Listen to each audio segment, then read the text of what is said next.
Hi guys, welcome to my channel Lush Gardener. I hope you guys are fine and are safe. So another question that is a lot of people have in their mind and also tend to ask me about is how do succulents manage to get nutrition, or how do they tend to get that required fertilizer in their natural habitat? Because as we all know that succulents, most of the succulents belong to an arid condition where there is not much fertilizers.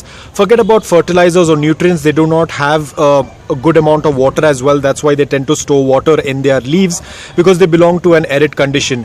Now even the soil in these places, the soil is also very poor in nutrient material. There is hardly any nutrition in the soil as well, because generally a place where there is not much water, a lot of plants will not grow. But again, there are some plants that will grow, including our succulents and some other plants that will grow which does not require a lot of water.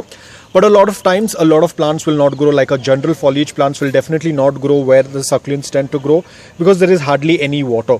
So a lot of times in forest, the leaves of other plants or fruits, they tend to fall into the soil, and then the soil tends to get very rich. But over here where the succulents tend to grow, now guys, this is not a natural variety of succulent. This is just an example that I'm giving you, because the colored aguides are not natural varieties of succulent. So this is just an example that I'm giving you, because in nature you will not find Christmas aguides like this. This is an hybrid. So this is just for an example.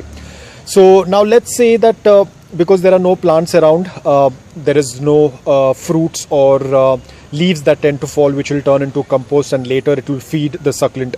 Now because there is nothing around the plant is all by itself. It is storing water in its leaves. It has kind of adapted, or it has evolved in such a way wherein it can store water in the leaves. So the water problem is reduced because it is storing water in their leaves. Now what about the fertilizers? Now as I said that there are no trees around, which means that there won't be any dry leaves falling in. There won't be any fruits that would be rotting into the soil and making the soil rich in organic matter. That's why succulents have developed in such a way wherein they don't need a very organic rich soil. So how do they tend to get their nutrients or fertilizer? So if you look closely, you will start noticing in nature. Now over here, this is a potted succulent. We tend to clean our succulents every now and then, but in nature you won't find a succulent that is going to be well groomed. Let's say that if there was a succulent like this, half of the portion of the succulent is going to be covered with dead or dry leaves. So in nature, this is what tends to give the nutrients or the fertilizer to the succulent. So these leaves, they tend to fall in and around the succulent whenever the succulent tends to grow, or probably it might still be around on the plant, and eventually the dry leaves will start to fall around the succulent, and that is how the succulent starts to get nutrition from the soil. So any which ways, these leaves are very dehydrated. They do not have much nutrients in them.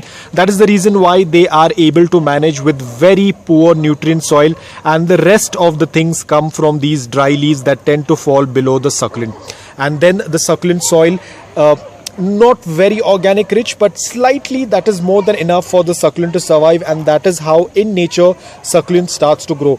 It kind of creates into some kind of a fertilizer for the plant, and that is how the succulent tends to grow. So one, the succulent has already stored water in the leaves. It tends to take water from the leaves, and the fertilizers is from whatever dry leaves tend to fall around the root area. So I know a lot of you might be thinking that, oh wow, so that means that we can leave the dry leaves under the plant. No guys, do not do that, because as I've said this earlier as well, grooming of the succulent is extremely important. You will have to take out the dry leaves, because you need to understand that a succulent that is growing in its natural habitat is very different from what we tend to grow at our place or at our home, because the environment is very different. Probably the environment that it is growing in its natural habitat, it might be dry and cool, whereas where we tend to stay, it might be warm and humid. So this can become a very easy housing space for a lot of insects. So do not keep the dry leaves as it is. Apart from that, a lot of people tend to use fertilizers as well. So this is going to be an extra fertilizer for them, and it is going to make your soil mix very highly organic. So you do not want to get into it. Plus in nature, probably the succulents where they tend to grow, probably there are no mealybugs over there, or there is something else that tends to eat over those mealybugs, which is not possible in our environment. We tend to keep our garden very clean by spraying pesticides or organic solutions. So a lot of those beneficial insects also tend to die a lot of times. We try to keep our garden very clean. So in nature, there is no one to spray any kind of a fungicide or any kind of an insecticide. Everything is taken care by Mother Nature. So in nature, the succulents might be completely covered with dry leaves on the lower portion, but still it is going to be healthy. It is going to be free from any kind of insects. But if you're going to try the same thing at home, it is not going to be possible. One, because the environment and climate is very different. The soil mix is very different, because the type of soil mix that we tend to use is completely different from what it tends to grow in its natural habitat.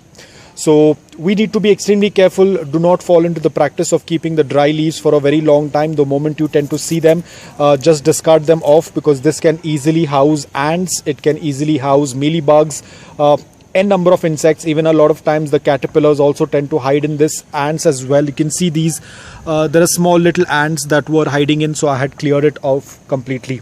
So it can be a big issue if you tend to leave a lot of dry leaves on your succulent. And another most important thing, after you have taken out all of the dry leaves, please do not water your succulent the same day. Wait for at least 2 or 3 days, and then if you want, if your succulent is dehydrated, you can water. If not, you can wait for another couple of days. So guys, I hope that this video was helpful to you. If it was, please hit the like button. If you're new to my channel, please consider subscribing to it. Until then, take care, stay safe, and keep planting.